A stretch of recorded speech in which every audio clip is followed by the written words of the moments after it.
আমাদের যাত্রা শুরু হলো বর্ধমান স্টেশন থেকে। এবারের আমাদের প্রথম গন্তব্য মধ্যপ্রদেশের গোয়ালিয়র। চম্বল এক্সপ্রেসে বর্ধমান থেকে গোয়ালিয়র প্রায় 23 ঘন্টার পথ। চম্বল এক্সপ্রেস ট্রেন নাম্বার 12175, প্রতি সপ্তাহে 2 দিন করে চলে হাওড়া থেকে গোয়ালিয়র। আমাদের কামরা ছিল 3 AC, পরিষ্কার, শান্ত আর জানালার পাশের সেই প্রিয় সিটটা পেয়ে মন একেবারে খুশি। পশ্চিমবঙ্গের সবুজ ধান ক্ষেত পেরিয়ে ট্রেন ঢুকে পড়েছে বিহারের শুষ্ক প্রান্তরে। দুপুরের পরই ট্রেনের বাইরের দৃশ্য পাল্টে গেল। আচমকা পাহাড়ি পথ, রুক্ষ উপত্যকা, পাথরের স্তূপ। ট্রেন ঢুকে পড়ল চম্বল উপত্যকায়। বাতাসে এক রোমাঞ্চ, এক অজানা অনুভব।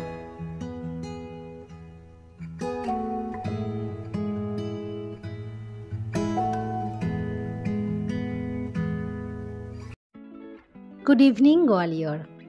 23 ঘন্টা ট্রেন যাত্রার শেষে অবশেষে আমরা পৌঁছালাম গোয়ালিয়র স্টেশনে।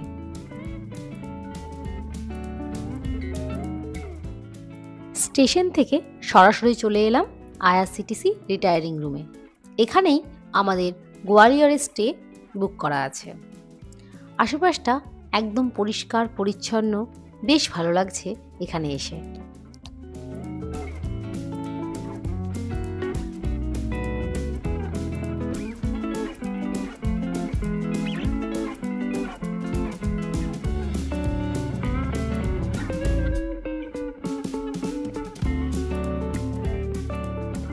ফ্রেশ হয়ে একটু রেস্ট নিয়ে বেরোবো গোয়ালিয়রের মার্কেটটা একটু ঘুরে দেখতে। সন্ধ্যা নেমেছে গোয়ালিয়রে, আর শহরের বাজারে তখন জমজমাট। গরম গরম আলু টিকিয়ার ঘ্রাণে ভরে গেছে পুরো রাস্তা। তাই গোয়ালিয়রের মার্কেট ভ্রমণ শুরুই হলো একটা ক্রিস্পি মশলাদার আলু টিকিয়া দিয়ে।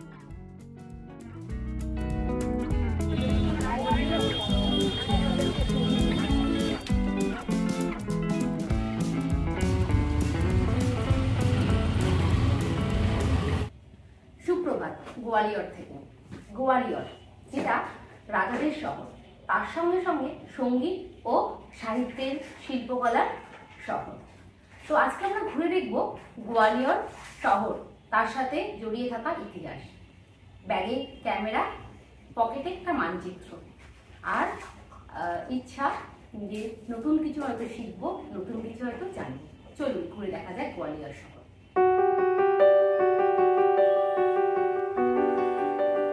গোয়ালিয়র ভবন শুরুই হলো গোয়ালিয়রের সূর্য মন্দির দিয়ে। ভেতরে ছবি তোলা না গেলেও এই প্রবেশদ্বার থেকেই বোঝা যায় এর ঐশ্বর্য আর গাম্ভীর্য। মন্দিরের ভেতরে প্রবেশ করতেই যেন এক প্রশান্তির ছোঁয়া।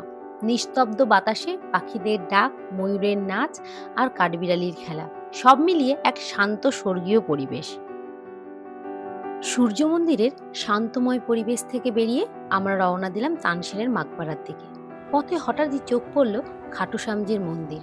মন্দিরে ঢুকতেই ভেসে এলো ভক্তির সুর, ঘণ্টার আওয়াজ আর ধূপের গ্রানে ভরে উঠল চারিপাশ। সেখানে কিছুক্ষণ বসে মনে হলো যাত্রাপথে ঈশ্বর বোধহয় আমাদের আশীর্বাদ দিচ্ছেন। খাটুশ্যাম মন্দির থেকে বেরিয়ে আমরা পৌঁছে গেলাম ভারতীয় সঙ্গীতের এক অমূল্য ঠিকানায়, তানসেনের মাকবারা। চারিদিক জুড়ে সবুজে ঘেরা বাগান, পাখিদের মিষ্টি ডাক আর গম্বুজের নিচে এক নীরব শ্রদ্ধা। তানসেন, যিনি মোগল সম্রাট আকবরের দরবারে সঙ্গীতের জাদু ছড়িয়েছিলেন, তার স্মৃতিতেই নির্মিত এই স্থান আজও সঙ্গীত প্রেমীদের জন্য পবিত্র তীর্থ। তানসেন ছিলেন আকবরের নবরত্নদের একজন, হিন্দুস্তানি শাস্ত্রীয় সঙ্গীতের এক স্থপতি। শোনা যায় মুঘল সম্রাট আকবরের দরবারে যখন সঙ্গীতের আসর বসত, তখন তানসেন ছিল সেই সভার প্রাণ। তার কণ্ঠে রাগ দীপক শুনে দ্বীপ জ্বলে উঠত, আর মেঘমহলার নামে নেমে আসতো বৃষ্টি। মানুষ বলতো তার গলায় সুর যেন সরাসরি স্বর্গ থেকে নেমে আসে। সামনের যে স্থাপত্যটি দেখা যাচ্ছে, এটি হজরত মোহাম্মদ গৌসের সমাধিক্ষেত্র। গৌস সাহেব ছিলেন 16শো শতাব্দীর বিখ্যাত সুফি সাধক ও সঙ্গীতজ্ঞ। তানসেন ছোটবেলায় তারই শিষ্য হন এবং তার সঙ্গে সুর, সাধনা আর আধ্যাত্মিকতা শিখে বড় হন। वो बाहर जो दिखा वो तानसेन का है। এই যে সামনে দেখছেন গৌর সাহেবের সমাধি, গোয়ালিয়র শহরের সবচেয়ে সুন্দর মুঘল আফগান স্থাপত্যের উদাহরণ। মূল বৈশিষ্ট্য সাদা পাথরের জালি কাজ, খোলা আঙিনা, দরজায় দারুণ নকশা, পুরো জায়গা জুড়ে শান্ত আধ্যাত্মিক অনুভূতি। এবারে আমরা যাচ্ছি ইতিহাসের সুর থেকে রাজকীয় শৌর্যের মাঝে। গাড়ি যখন গোয়ালিয়রের পুরনো রাস্তা ধরে এগোচ্ছে, মনে হচ্ছে যেন একটাই শহরের দুই দুনিয়া, একদিকে নীরব সুর, অন্যদিকে রাজাদের বিলাসিতা।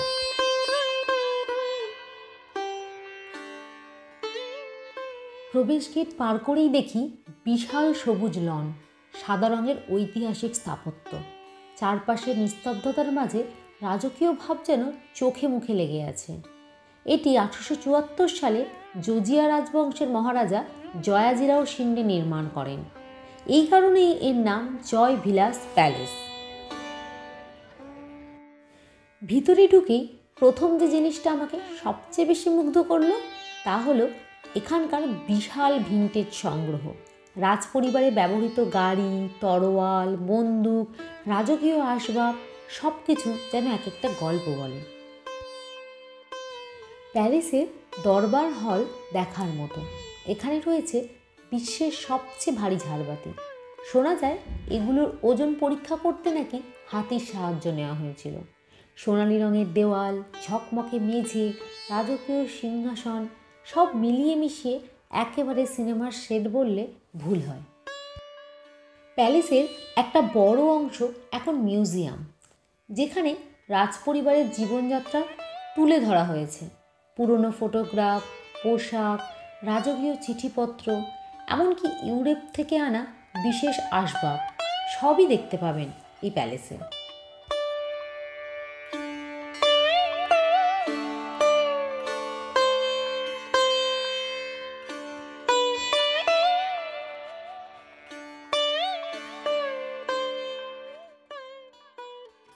প্যালেসের বাইরে সামনে বিস্তৃত বাগান, নরম বাতাস আর পাখির শব্দ, মুহূর্তেই মন শান্ত হয়ে যায়। ইতিহাসকে নিজের মধ্যে বাঁচিয়ে রাখা জয় বিলাস প্যালেসে ভ্রমণের অভিজ্ঞতা। যদি কখনো গোয়ালিয়র আসেন, এই জায়গাটা একদম মিস করবেন না। আর হ্যাঁ, হাতে একটু সময় নিয়ে আসবেন, কারণ এই জায়গার ইতিহাসকে অনুভব করতে গেলে আপনাদের অনেকটা সময় এই প্যালেসে কাটাতে হবে। প্যালেস ট্যুর শেষ করতে প্রায় ঘন্টা দুয়েক লেগে গেল। রাজকীয় অভিজ্ঞতা অর্জন করে এখন বের হয়ে পড়লাম গোয়ালিয়র ফোর্টের উদ্দেশ্যে। এখান থেকে ফোর্ট প্রায় 20 থেকে 25 মিনিটের পথ, আর রাস্তার দুপাশে পুরনো শহরের দৃশ্য। এখন গাড়ি চলেছে উঁচু পাহাড়ের দিকে। দূর থেকে গোয়ালিয়র ফোর্টের বিশাল দেওয়াল আর নীল হলুদ রঙের সূক্ষ্ম কারুকার্য চোখে পড়ছে। দেখেই মনটা কেমন উত্তেজনায় ভরে উঠছে। ফোর্টের গেটের সামনে দাঁড়ানো মানেই ইতিহাসের সামনে মাথা নত করা। এই ফোর্টকে দ্য পার্ল অ্যামং ফোর্ট্রেসেস বলা হয় তার অনন্য সৌন্দর্যের জন্য। এই সেই ফোর্ট যে সময়ের বিরুদ্ধে লড়াই করে আজও দাঁড়িয়ে আছে এখানে সশরীরে। প্রায় 1500 বছর ধরে এই দুর্গ দাঁড়িয়ে আছে গর্বে, সাহসে আর ইতিহাসের সাক্ষী হয়ে।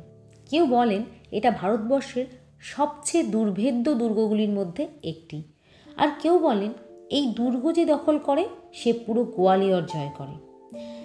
তার জন্যই হয়তো মুঘল, মারাঠা, রাজপুত সবাই এই দুর্গকে নিজের করে চাইতো। গোয়ালিয়র দুর্গের ইতিহাস শুরু হয় 8ম শতকে, যখন সূর্যবংশীয় রাজা সূর্যসেন এই দুর্গ তৈরি করেন। কথিত আছে রাজা একবার কুষ্ঠরোগে আক্রান্ত হন। তখন সন্ত গালিপ্পা এক জাদুকরী ঝর্ণার জল দিয়ে তাকে সুস্থ করেন। কৃতজ্ঞতায় রাজা এই দুর্গের নাম রাখেন গোয়ালিয়র, সেই সাধুর নামে। এখানেই তৈরি হয় সুরজকুণ্ড, যা আজও দুর্গের ভেতরে আছে। পরবর্তী শতকগুলোতে গোয়ালিয়র দুর্গ এক এক সময়ে এক এক শক্তির হাতে গেছে।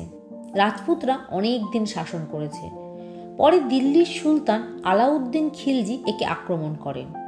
বাবর এই দুর্গকে বলেছিলেন ভারতের মধ্যে সবচেয়ে ভালো দুর্গ। তারপর মুঘল সম্রাট আকবর দুর্গ দখল করে এটিকে ব্যবহার করেন রাজবন্দীদের কারাগার হিসেবে। গোয়ালিয়র দুর্গের প্রধান আকর্ষণগুলির মধ্যে একটি হল গুজারি মহল, রাজা মানসিংহ ও রানী মৃগনয়নীর ভালোবাসার রাজপ্রাসাদ। এছাড়াও শ্বাসবহু মন্দির, পাথরে খোদাই করা অসাধারণ হিন্দু স্থাপত্য, জৈন গুহা মন্দির, খাড়া পাহাড়ে খোদাই করা বিশাল জৈন তীর্থঙ্করের মূর্তি। এছাড়া গুরুদ্বারা দাতা বন্দি ছোড় গুরু হরগোবিন্দজির স্মৃতি, যিনি 52 জন রাজাকে মুক্ত করেছিলেন এখান থেকে। এছাড়া ফোর্ট থেকে শহরের ভিউ, ফোর্টের চূড়ায় দাঁড়িয়ে পুরো গোয়ালিয়র শহরকে এক নজরে দেখা যায়। গোয়ালিয়র ফোর্ট ঘোরা শেষ করে আমরা চললাম শ্বাসবহু মন্দিরের দিকে। রাজকীয় গোয়ালিয়র দুর্গের ঠিক পেছনের পাহাড়ের গায়ে গড়ে উঠেছে এক অসম্ভব সুন্দর মন্দির, নাম শ্বাসবহু মন্দির। কিন্তু বিশ্বাস করুন, এই নামটা শুনে যেমনটা ভাবছেন, আদতে ব্যাপারটা ঠিক তেমন নয়। মধ্যপ্রদেশের ঐতিহাসিক শহর গোয়ালিয়রের এক অসাধারণ ধ্বংসাবশেষ, যার নাম শুনলেই একটা কৌতূহল জাগে, শ্বাসবহু মন্দির। কিন্তু শুনে যেন ভুল করবেন না, এটা কিন্তু শাশুড়ি আর পুত্রবধূর জন্য তৈরি মন্দির নয়। তবে এর পেছনে গল্পটা ঠিক ততটাই আকর্ষণীয়।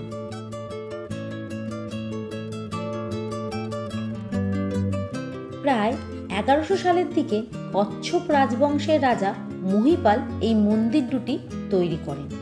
শ্বাস শব্দটি এসেছে সহস্র থেকে, যার মানে হাজার বা বড়। বাহু মানে ছোট, অর্থাৎ বড় আর ছোট এই দুই মন্দির একসাথে তৈরি হয়েছিল। একটাই শাশুড়ি পুজো করতেন বিষ্ণুর, আর অন্যটায় পুত্রবধূ পুজো করতেন শিবের। আপনি যদি স্থাপত্য ভালোবাসেন তাহলে এই মন্দির আপনার হৃদয় জয় করবেই। প্রতিটি স্তম্ভে, প্রতিটি পাথরের গায়ে খোদাই করা আছে অপূর্ব সব কাহিনী, রামায়ণ, মহাভারত, পুরাণের দৃশ্যে। শ্বাসবহু মন্দির ঘুরে 5 থেকে 7 মিনিটের দূরত্বে ছিল তেলিকা মন্দির। আমরা পৌঁছে গেলাম তেলিকা মন্দিরে, কিন্তু সন্ধে হয়ে যাওয়ায় তেলিকা মন্দিরের গেট বন্ধ হয়ে গেছে। তাই বাইরে থেকেই ইতিহাসকে একবার চোখ বুলিয়ে নিলাম, দিয়ে আবার আমরা রওনা দিলাম। इस पानी से उनकी लेप्रोसी ठीक हो गई थी, अच्छा। लेकिन अब नहीं होती। बीच में शिवलिंग है, उसका रास्ता उधर ब्रिज बना हुआ है जो पानी से डूब चुका है पूरा, और इसका रास्ता उधर से जो साल में एक ही दिन खुलता है शिवरात्रि को, बाकी दिन फुल बंद होता है। ठीक है, अच्छा अच्छा। बाकी तो है ये। তেলিকা মন্দিরকে একদম পেছনে ফেলে এবার আমরা চলেছি এক সম্পূর্ণ ভিন্ন পরিবেশের দিকে, গুরুদ্বারা দাতা বন্দি ছোড়ে। গুরুদ্বারা খুব একটা দূরে নয়, 10 মিনিটের রাস্তা। দূর থেকেই চকচকে সাদা গম্বুজ চোখে পড়ে, মনে হচ্ছে যেন শান্তির আলো ঝলমল করছে। গুরুদ্বারা গেটে পৌঁছে জুতো খুলে মাথায় কাপড় বেঁধে ভেতরে প্রবেশ করা হলো। মৃদু কীর্তনের সুর, আলো ছায়া, নরম লয় আর প্রার্থনার সুবাস, সব মিলিয়ে এই জায়গাটা যেন এক আত্মিক আশ্রয়।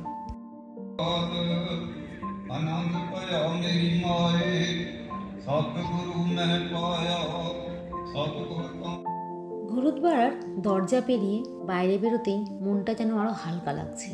গোয়ালিয়র শহরকে এভাবে দুদিক থেকে অনুভব করার সুযোগ খুব একটা পাওয়া যায় না। আজকের দিনটা সত্যি অসাধারণ ছিল। সকাল থেকেই তানসেনের মাকবাড়া, জয় ভিলাস প্যালেস, তারই সঙ্গে গোয়ালিয়র ফোর্ট ঘুরেছি, ইতিহাসের ভেতর দিয়ে হেঁটেছি। এখন সময় এসেছে দিনের সবচেয়ে ভালো মুহূর্তের, গোয়ালিয়র ফোর্টের রাতের লাইট অ্যান্ড শো দেখার। এভাবেই কাটলো আমাদের গোয়ালিয়র ভ্রমণের তৃতীয় দিন। গুড মর্নিং সকলকে। আমি এখন আছি গোয়ালিয়রে, আর আজ গোয়ালিয়রের আমাদের দ্বিতীয় দিন। কালকে আমরা গোয়ালিয়র সিটিটা মোটামুটিভাবে এক্সপ্লোর করেছি, কিন্তু যেটা বুঝলাম সেটা হচ্ছে গোয়ালিয়র যদি খুব ভালো করে ঘুরতে হয় তাহলে সম্পূর্ণ 2 দিন রাখতে হবে গোয়ালিয়রটাকে খুব ভালো করে ঘোরার জন্য। তো আমরা একটা দিন রেখেছিলাম, মোটামুটিভাবে ম্যাক্সিমামটা কভার করেছি। আরও ভালো করে কভার করতে গেলে আমাদের একটা দিন প্রয়োজন ছিল, কিন্তু আমাদের হাতে সময়টা কম, তাই আমরা আজকে গোয়ালিয়র থেকে বটেশ্বর যাব, সেখান থেকে আমরা আবার ঝাঁসি চলে যাব আজকে। তো চেষ্টা করছি আর্লি মর্নিং বেরোনোর, এখন সকাল 7টা, দেখি কতক্ষণ কি সময় লাগে, তারপরে আমরা একদম এখান থেকে ডিরেক্ট বটেশ্বরের দিকেই যাব। আজ আমরা গোয়ালিয়র শহর ছেড়ে এক ছোট্ট কিন্তু খুব সুন্দর জায়গার দিকে যাচ্ছি, মিতাভলি। শহরের ব্যস্ততা থেকে বেরিয়ে প্রাকৃতিক সৌন্দর্য আর ছোট্ট গ্রামীণ দৃশ্যের মধ্যে হারিয়ে যাওয়া। মিতাভলি ঢোকার সঙ্গে সঙ্গে চোখে পড়ে ছোট্ট ঘরবাড়ি, বাঁশের ফার্ম, হাঁস মুরগি আর স্থানীয় মানুষদের হালকা ব্যস্ততা। রাস্তাগুলো এতই সুন্দর যে দেখে হাঁটতে ইচ্ছা করছে এই রাস্তার ওপর দিয়ে। ক্যামেরা হাতে এই গ্রামীণ দৃশ্যগুলি শ্যুট করা একেবারেই মনোরম ব্যাপার। গোয়ালিয়র থেকে প্রায় 1 ঘন্টার একটা লম্বা জার্নি করে আমরা পৌঁছে গেছি মিতাভলি। তো আসার পথে চারিদিকটা পুরো একদম ফাঁকা, লোকজন বসতি এদিকে খুবই কম, গাড়ি ঘোড়াও খুব কম টুরিস্টই এদিকটায় আসে, সেই জন্য আরও বেশি না ফাঁকা, অনেকটা সিঁড়ি চড়ে উপর দিকে আসতে হয়। মিতাভলির গেট থেকে বেশ কিছুটা চড়াই উঠে পৌঁছানো যায় মিতাভলি টপে। এই মিতাভলি টপ থেকে পুরো শহরটাকে খুব ভালোভাবে দেখা যায়, এবং এই মিতাভলি টপে উঠলে দেখা যায় একটা মন্দির, যেখানে একটিই মাত্র এন্ট্রান্স আছে এবং পুরোটা ঘুরে আবার সেইখান থেকেই বেরোনো। আর একদম মিডিলে আছে একটা শিব মন্দির, যেটা একটা অদ্ভুত সুন্দর কারুকার্য দিয়ে তৈরি। এরকম মন্দির আমি আগে কখনো দেখিনি।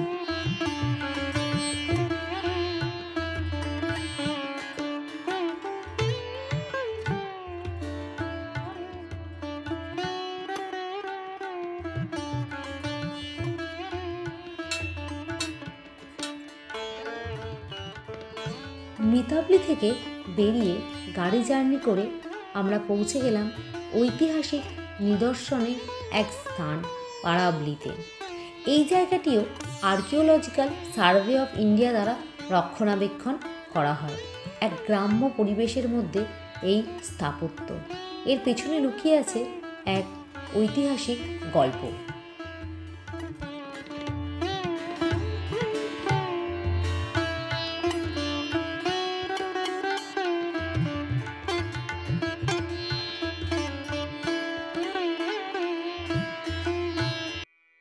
মিতাভলি পারাবলি দর্শন শেষ করে প্রায় 20 মিনিটের জার্নি করে আমরা পৌঁছে গেলাম বটেশ্বরে।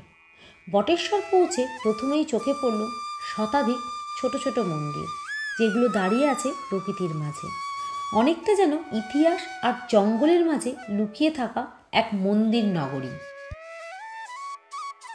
বটেশ্বর গ্রুপ অফ টেম্পলস 8ম থেকে 10ম শতকের গুর্জর প্রতিহার রাজাদের সময় নির্মিত হয়, কিন্তু শতাব্দীর পর শতাব্দী ধরে এগুলো ছিল ভাঙাচোরা, অবহেলিত। 2005 সাল থেকে আর্কিওলজিক্যাল সার্ভে অফ ইন্ডিয়া ধীরে ধীরে এগুলোকে আবার গড়ে তুলেছে, যেন ইতিহাস নিজেই নিজের ভাঙা স্মৃতি জোড়া দিচ্ছে। ये 5 मुख भगवान है, 5 मुखी है, 5 मुखी है सर, 5 मुख है उसके, शंकर जी के 1 2 3 4 5।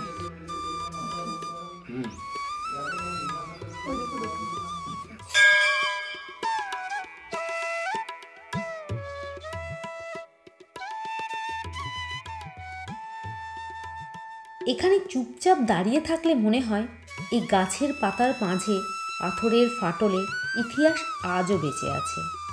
এমন নির্জনতা শহরে পাওয়া যায় না।